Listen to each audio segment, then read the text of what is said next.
Dear students, আজকে আমরা HS সেকেন্ডারির Bangla সাহিত্যের দিবসের শেষে ছোট গল্পের বড় প্রশ্নের উত্তর নিয়ে আলোচনা করব। তো এবারে 3-এর কতে আছে, নিয়তি অমুক, তার কাছে মানুষ অসহায়। দিবসের শেষে গল্প অবলম্বনে বাক্যটির সত্যতা নিরূপণ করো। উত্তর হবে, নিষ্ঠুর নিয়তির নির্মম রহস্য মানব জীবনে কীভাবে অসহায় করে তোলে সেই বিষয় নিয়ে জগদীশ গুপ্ত অনেক গল্প লিখেছেন। তার মধ্যে দিবসের শেষে গল্পটি অন্যতম। এই গল্পে যা ঘটেছে তা প্রায় অবিশ্বাসের পর্যায়ে পড়েছে, অথচ রচনার কৌশলে এবং ব্যঞ্জনার মাহাত্ম্যে গল্পটি বিশেষ মর্যাদা লাভ করেছে। রথী নাপিতের 5 বছরের ছেলে পাঁচু বহু আরাধনার ধন হঠাৎ একদিন তার মাকে বলল যে মা আজ আমায় কুমিরে নেবে। একথা বিশ্বাস করার কোনো যুক্তিসঙ্গত কারণ নেই, কারণ তাদের বাড়ির পাশে যেটা নদী সেটি রাক্ষসী নয়, সেটা দুগ্ধবতী জননীর মতো। ছেলের অসংলগ্ন কথা অন্যদের বলার পর ভদ্র সমাজের মানুষজন এত ব্যঙ্গ করেছে যে রথী আপত্তি সত্ত্বেও দুপুরে রথী নিজে তাকে নদীতে স্নান করাতে নিয়ে গিয়েছিল। প্রথমে ভয় ভয় করছিল, তবে বিনা বাধায় স্নানের পর্ব শেষ হওয়ায় রথীর মনের ভয়টা আপাতত কেটেছে। তবে ভয়ের কারণ যে একেবারে মিলিয়ে যায়নি সেটা বোঝা গেল। বিকালবেলা কাঁঠাল খেয়ে গায়ে মাখামাখি করায় রথী তার ছেলেকে নদীর ঘাটে দুইয়ে আনতে যায়। পরে পাঁচু তার বাবার অনুমতি নিয়েই জলের ধারে পড়ে থাকা কেলার ঘরটি আনতে যায়। ঘরটি নিয়ে ফিরে দাঁড়াতেই নদীর ধারে দুটি বড় বড় চোখ ভেসে উঠে জল আলোড়িত করে একটি কুমির তার লেজের ঝাপটায় পাঁচুকে জলে টেনে নেয়। রথী যতই বাস্তববোধ সম্মত হোক না কেন, বিধানকে সে অগ্রাহ্য করতে পারেনি। রথী নাপিতের পারিবারিক জীবনের ট্র্যাজেডি এখানেই যে পূর্বের মতোই তার চতুর্থ পুত্রকেও নদীগর্ভে যেতে হলো। এবারের প্রশ্ন হচ্ছে, ছেলের সর্বনাশের কথা শুনিয়া নারায়ণীর প্রথমটা ভয়ানক চমকাইয়া উঠিলেও একটু ভাবিতেই দুর্ভাবনা কাটিয়া তাহার বুক হালকা হইয়া গেল। এই উদ্ধৃতি থেকে এবারে প্রশ্ন হচ্ছে, নারায়ণী কে, তার ছেলের নাম কি? উত্তর হবে, নারায়ণী হলো রথী নাপিতের স্ত্রী ও পাঁচুর মা। তার ছেলের নাম হচ্ছে পাঁচু। এই উদ্ধৃতি থেকে 2 নম্বর প্রশ্ন হচ্ছে, ছেলের কোন কথাকে সর্বনাশের কথা বলা হয়েছে? উত্তর হবে, একদিন ঘুম থেকে উঠে পাঁচু তার মাকে বলে, মা আজ আমায় কুমিরে নেবে। এটাই হলো সর্বনাশের কথা। এবারে এই উদ্ধৃতির 3 নম্বর প্রশ্ন, কোন ভাবনা নারায়ণীর বুক হালকা করল? উত্তর হবে, ছেলের সর্বনাশের কথা শুনে নারায়ণীর বুক দুর্ভাবনায় পাহাড় চেপে বসেছিল। তবে ব্যাপারটা নিয়ে কিছু চিন্তা করতেই পাঁচুর এরকম অসংলগ্ন আরও 2-1টি কথা তার মানসপটে ভেসে উঠেছিল। তাই এই কথাটাকেও অসংলগ্ন বলে ভেবে নিয়ে নারায়ণীর বুক হালকা হয়েছিল।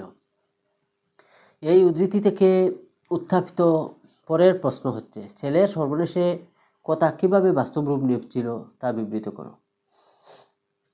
উত্তর হবে, একদিন পাঁচু তার বাবার সাথে স্নানে যায় এবং স্নান সেরে বাবার অনুমতিক্রমে পড়ে থাকা নদীগর্ভে কেলার ঘরটি আনতে যায়। কিন্তু তখনই পাঁচুর চোখে পড়ে জলে বড় বড় দুটি চোখ ভেসে ওঠে এবং পর মুহূর্তেই জল আলোড়িত করে একটা কুমির তার লেজের ঝাপটায় পাঁচুকে জলে টেনে নেয়। যখন অপারের কাছাকাছি পাঁচুকে দেখা গেল, তখন পাঁচু কুমিরের মুখে নিশ্চল। পরের প্রশ্ন হচ্ছে বা উদ্ধৃতি হচ্ছে, কেবল পাঁচুর মা সে দৃশ্য দেখিল না। এবারে এই উদ্ধৃতি থেকে কয়েকটা প্রশ্ন আছে। প্রথম প্রশ্ন হচ্ছে, পাঁচুর মায়ের নাম কি? পরের প্রশ্ন হচ্ছে, পাঁচুর মা কেন সে দৃশ্য দেখতে পায়নি? পরের প্রশ্ন হচ্ছে, সে দৃশ্যটি কি তা বর্ণনা করো। এবারে 1 নম্বরের প্রশ্নের উত্তর হচ্ছে, পাঁচুর মায়ের নাম হচ্ছে নারায়ণী। 2 নম্বরের প্রশ্নের উত্তর, পাঁচুর মা সে দৃশ্য দেখতে পায়নি কারণ সে তখন মূর্ছিতা ছিল। 3 নম্বর প্রশ্নের উত্তর, সে দৃশ্য হলো পাঁচুকে কুমিরে নেওয়ার হৃদয় বিদারক দৃশ্য। এবারে প্রশ্ন হচ্ছে, রথী আরও শক্ত হইয়া বলিল, না, ওর ভুলটা ভাঙ্গা দরকার। তো এটা থেকে এই উদ্ধৃতি থেকে প্রশ্ন হচ্ছে, রথীকে? উত্তর হলো, রথী হলো নারায়ণীর স্বামী ও পাঁচুর বাবা। পরের প্রশ্ন, ওর ভুলটা? কার ভুলটা? ও সত্যি কি কোনো ভুল করেছিল? যুক্তি দেখিয়ে উত্তর দাও। তো উত্তর হলো, এখানে পাঁচুর ভুলের কথা বলা হয়েছে না, পাঁচু কোনো ভুল করেনি, কারণ পাঁচু একটি শিশু এবং শিশুর অসংলগ্ন কথা বলাটা একান্ত স্বাভাবিক কথা। সুতরাং শিশুর অসংলগ্ন কথাকে ভুল শুদ্ধের মাপকাঠিতে বিচার করা যায় না। এমন কথা বলা শিশুর পক্ষে একান্তই স্বাভাবিক। তাই কোনো একদিন ঘুম থেকে উঠে পাঁচু তার মাকে বলল, আজ তাকে কুমিরে নেবে। এটা একটা অবিশ্বাস্য কথা। পাঁচু এরূপ অস্বাভাবিক কথা আগেও বলেছে। প্রত্যেক ঘরের শিশুরা এইরূপ অনেক অস্বাভাবিক কথা বলে থাকে, সেগুলি বড়দের বুঝে নিতে হয়। কিন্তু রথি এবং অন্যান্যরা এটাকে পাঁচুর মনের ভুল হিসাবে ধরে নিয়েছিল। এবারের প্রশ্ন, এর ভুলটা ভাঙবার জন্য রথি কী করলো? উত্তর হচ্ছে, পাঁচুর এই ভুল ভাঙাবার জন্য পাঁচু ও তার মায়ের আপত্তি সত্ত্বেও রথি প্রায় জোর করে কামদা নদীতে তাকে স্নান করাতে নিয়ে যায়। রথির মনে কিছুটা ভয় ছিল, তাই খুব সাবধানে সে নদীতে নামে পাঁচুকে হাঁটুর কাছে টেনে নিয়ে এক হাত দিয়ে ধরে নিয়ে অন্য হাত দিয়ে গা মেজে দেয়। দুহাত ধরে ডুব দেওয়ায় তারপর পাঁচুকে বাড়ি পাঠিয়ে দেয়। পরের প্রশ্ন হচ্ছে, ব্যাখ্যা করো। তো ব্যাখ্যার কোয়া আছে, এই ক্ষুদ্র ঘটনা এবং একটু হাসিতে পাইয়া রথির ভয়ে অভিভূত ভাবটা কাটিয়ে গেল। উত্তর হবে, আলোচ্য অংশটি জগদীশ গুপ্তের দিবসের শেষে গল্প থেকে নেওয়া হয়েছে। কুমিরের ভয়ে শঙ্কিত রথি তার ছেলেকে নদীতে স্নান করাতে নিয়ে গেলে একটি শুশুক ডিগবাজি খেয়ে জলের তলায় মিলিয়ে যেতে দেখে পাঁচুর মনের ভয়ে কিছুটা কেটে যাওয়ার প্রসঙ্গেই কথাগুলি বলা হয়েছে। দিবসের শুরুতে 5 বছরের ছোট পাঁচু তার মাকে বলেছিল আজ তাকে কুমির নেবে। এ নিয়ে সারাদিন তার পিতা রথি নানা ব্যঙ্গ বিদ্রূপ সহ্য করে এবং কিছুটা আতঙ্কিত হয়। দুপুরবেলা ছেলে ও মায়ের নিষেধ সত্ত্বেও রথি প্রায় জোর করে কামদা নদীতে ছেলেকে স্নান করাতে নিয়ে যায়। সেখানে কামদা নদীর ভয়ঙ্কর রূপ দেখে রথির মনে কিছুটা আশঙ্কা জন্ম হয়। সে নদী তাদেরকে জল দান করেছে। আজ তার নিদারুণ রূপ দেখে রথি ভয় পেয়ে যায়। হঠাৎ কি একটা দেখে ভয়ে চিৎকার করে পাঁচু বাবাকে জড়িয়ে ধরে। রথি ছেলের এই ভয়ের কারণ অনুসন্ধান করে দেখে যে একটি জলচর কদাকার জানোয়ার হুশ করে ভেসে উঠে ডিগবাজিকে জলের তলায় মিলিয়ে যায়। জন্তুটা ছিল একটি শুশুক। মাছ তাড়া করে ধরার জন্য সে এভাবে ডিগবাজি খেয়েছে। পাঁচু একথা শোনার পর বিস্ময়ে বাবাকে প্রশ্ন করেছিল, জলের ভিতর তো অন্ধকার, তাহলে কিভাবে মাছকে দেখতে পায়? বাবা এসব কথা বুঝিয়ে দিলে ভয়ে কাতর ছেলের মুখে হাসি ফুটে ওঠে। এই ক্ষুদ্র ঘটনাটি সারাদিন আশঙ্কায় কাতর বাবার মনকে হালকা করে। সে নিজেও একটু হাসতে সক্ষম হয়।